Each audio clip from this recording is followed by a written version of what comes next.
দম আর পোলাও। এখানে 250 চাল আছে, 100 কাজু কিশমিশ আছে মিশানো 50 করে, এখানে 500-র মতন আলু আছে,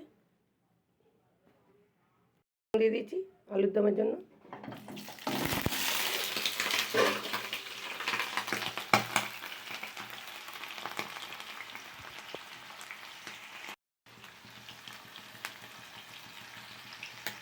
চামচের মতন আদা কুচি নিয়েছি, একটা বড় সাইজের টমেটো দিয়ে দিচ্ছি, 2 চামচের মতন চাল মগজ দিয়ে দিচ্ছি, এটাকে আমি বেটে নিয়ে আসবো। জিরের গুঁড়ো, 1/2 চামচ হলুদের গুঁড়ো আর 1 চামচ লঙ্কার গুঁড়ো আমি এটা এখন দিয়ে দিচ্ছি।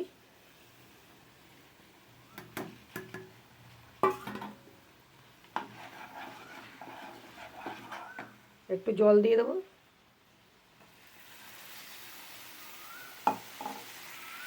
আমি বেটে নিয়ে এসেছি টমেটো, চাল মগজ আর আদা দিয়ে দিলাম, তারই সঙ্গে দিয়ে দেবো 1/2 চামচ মিষ্টি। এবার ভালো করে মশলাটাকে আমি কষিয়ে নেব। আমি এদিকে একটুখানি জল বসিয়েছি, একটু সাদা তেল দিয়ে দিচ্ছি, জলটা ফুটলে চালটা দিয়ে দেবো। আলুর দমটাকে ভালো করে কষিয়ে নিচ্ছি আমি। পোলাওর জন্য আমি চালের জন্য জলটা বসিয়েছি। আলুর দমের মশলাটা খুব ভালো করে কষানো হয়ে গেছে, আমি দিয়ে দিচ্ছি আর একটু জল, দিয়ে ঢেকে দেবো।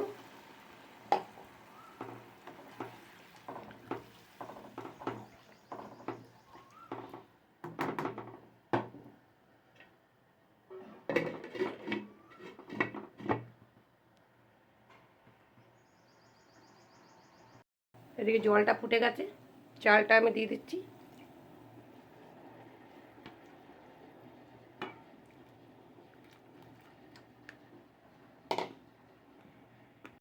একটু ফুড কালার দিয়ে দিচ্ছি। আলুর দমটা হয়ে গেছে, নামিয়ে দিচ্ছি আমি। এটা হয়ে গেছে, নামিয়ে দিচ্ছি। পোলাওটা শেষ ফিনিশিং দেওয়ার জন্য 2 চামচ ঘি দিয়ে দিচ্ছি।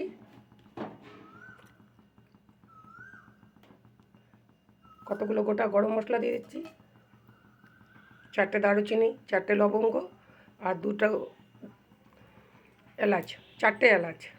তেজপাতাকে 2 টুকরো করে দিচ্ছি, কাজু আর কিশমিশ ভেজানো ছিল দিয়ে দিচ্ছি। দিচ্ছি রাইসটাকে,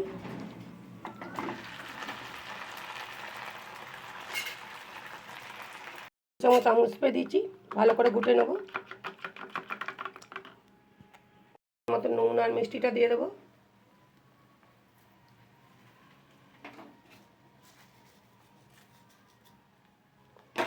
সব শেষে দিয়ে দেবো দুধটা।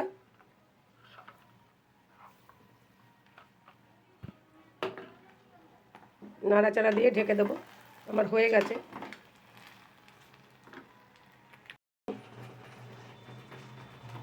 এই হচ্ছে পোলাও। যদি আমার ভিডিও ভালো লেগে থাকে তাহলে ঝট করে একটা লাইক, একটা কমেন্ট আর একটা সাবস্ক্রাইব করে দেবেন। ধন্যবাদ। একটু শেয়ার করতে ভুলবেন না।